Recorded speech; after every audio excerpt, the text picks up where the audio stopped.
El siguiente segmento tiene contenido o opinión. La entrevista en A Primera Hora. Analizamos los hechos del momento junto a sus protagonistas. Muy bien, 6 de la mañana con 49 minutos. Estamos solucionando algún problema técnico en la conexión con Silrat, así que más adelante nos estaremos enlazando con ella. Hablemos de estos 15 días de aislamiento domiciliario, de suspensión de la jornada laboral presencial, de todas las medidas de higiene que tratamos de aplicar en nuestros hogares y de la evolución de los casos de coronavirus COVID-19 en el Ecuador. A esta hora hay casos confirmados, al menos un caso confirmado en todas las provincias del país, en las 24 provincias del país. Hasta anteayer no había llegado el coronavirus a Napo. Bueno, ayer ya se presentó justamente el primer caso en la provincia de Napo, con lo cual las 24 provincias registran casos confirmados de COVID-19. Obviamente la provincia del Guayas es la que maneja las cifras más altas, 1.615 casos confirmados según las cifras oficiales. Muy por detrás, pero también una cifra que ha crecido mucho en los últimos días, es la de Pichincha, 219 casos confirmados. Tenemos 80 en Los Ríos, tenemos 78 en Azuay, tenemos 54 en Manabí, tenemos 39 en Cañar,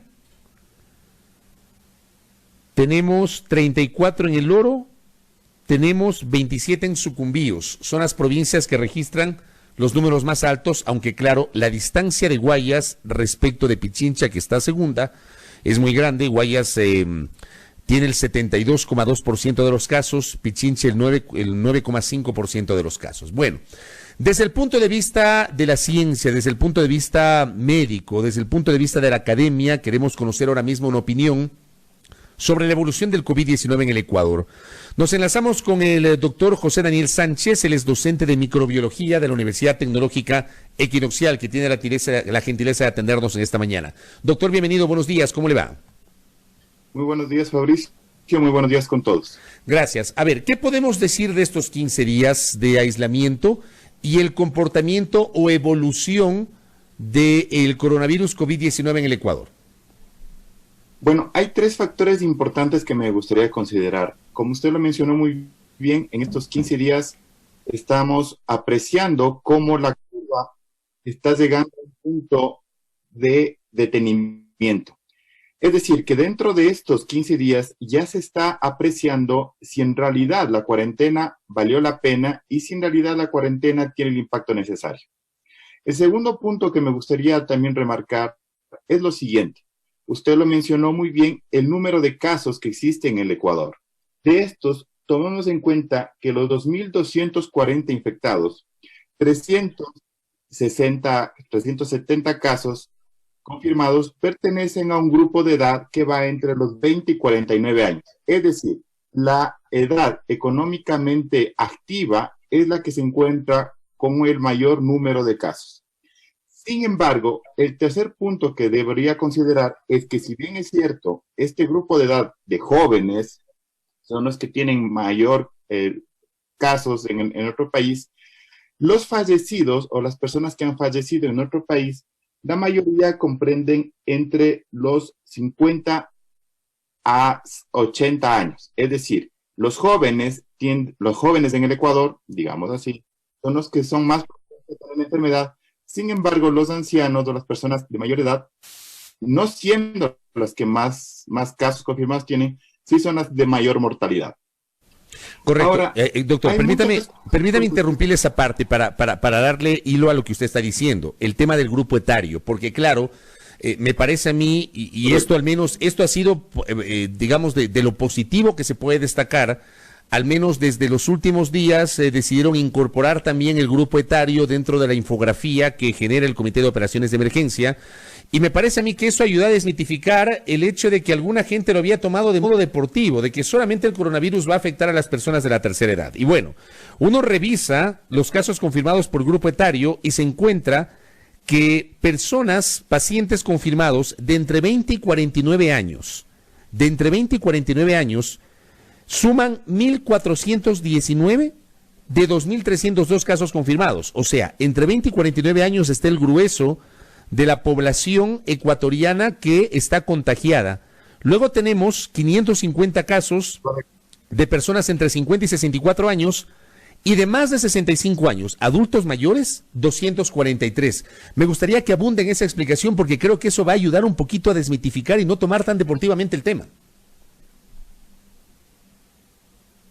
Excelente, muy bien, Fabricio. Lo que usted menciona cabe mucho. Desmitificar esto porque las personas jóvenes, los niños, los ancianos, todos sin excepción, somos propensos a contraer el SARS-CoV-2. Sin embargo, las personas con mayor mortalidad son nuestros ancianos, pero eso no significa que una persona joven no vaya a tenerlo. De hecho, en el Ecuador tenemos casos confirmados en niños. Sin embargo, ellos tienen un mejor pronóstico que las personas ancianas.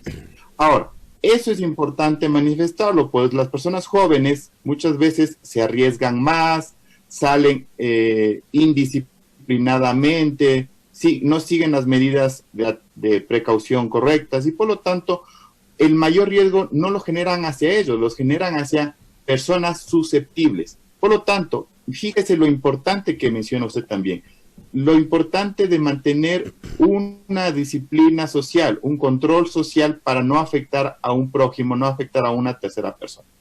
Ahora, es importante también recalcar lo siguiente, si bien es cierto, tenemos 2.200 y pico de personas confirmadas, aún tenemos un número mucho más grande de sospechas. Hablamos de más de 3.000 personas que se encuentran dentro del grupo de sospecha.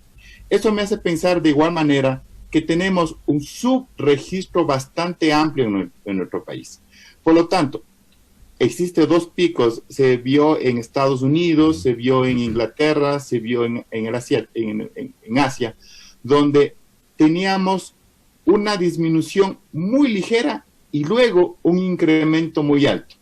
¿Qué me invita a pensar eso? Que no debemos descuidarnos, que debemos mantenernos con medidas de aislamiento, debemos mantener medidas de higiene para no darle oportunidad a que esto se amplíe y esto se disemine de manera muy amplia, muy grande.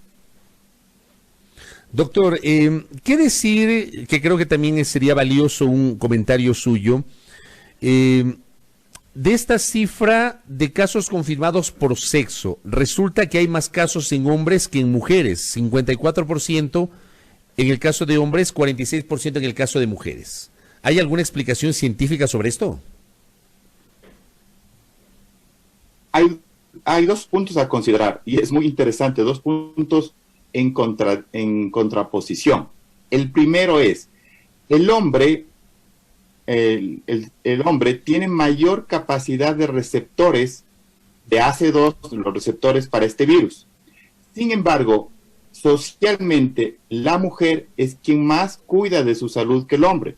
Por lo tanto, a pesar de estas dos corrientes, la fisiológica, la biológica de que el hombre tenga mayor receptor para este virus, hace también más susceptible a que tenga enfermedades mucho más graves y severas.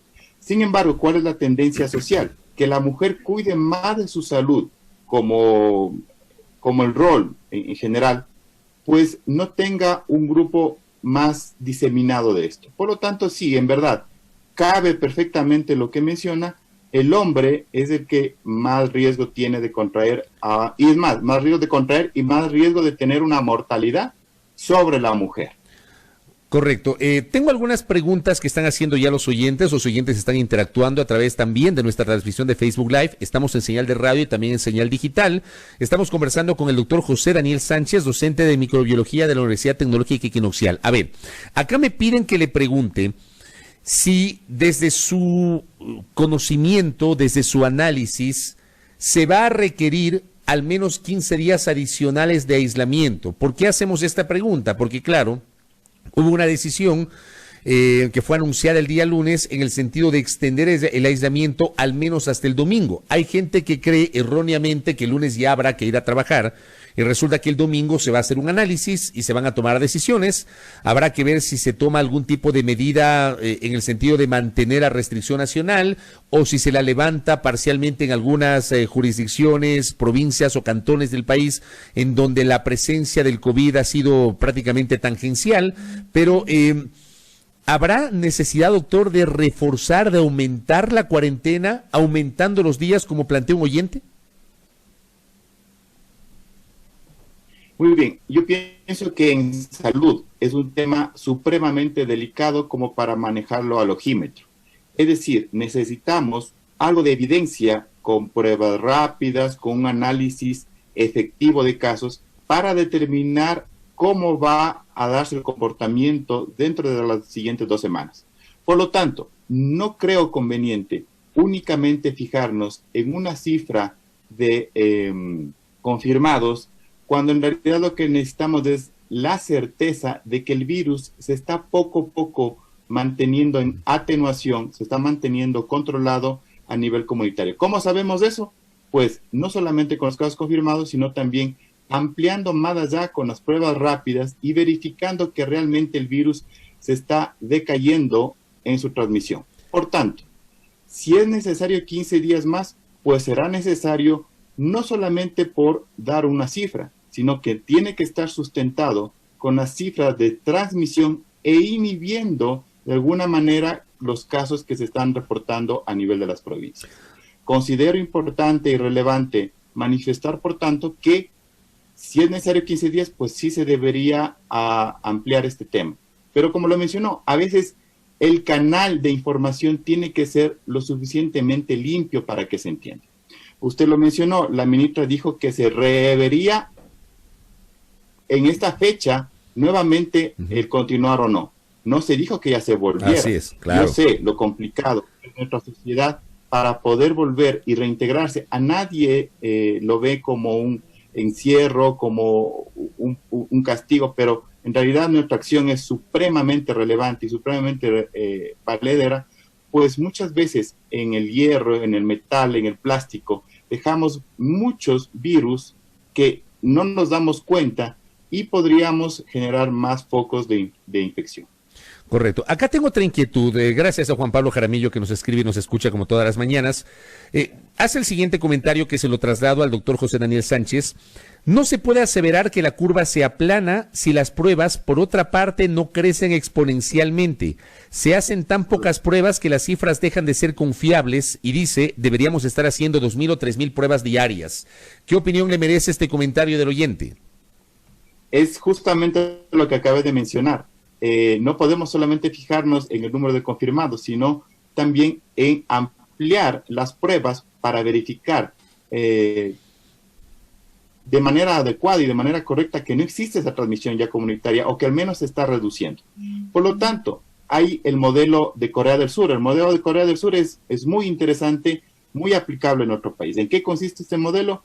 En una búsqueda activa de los casos.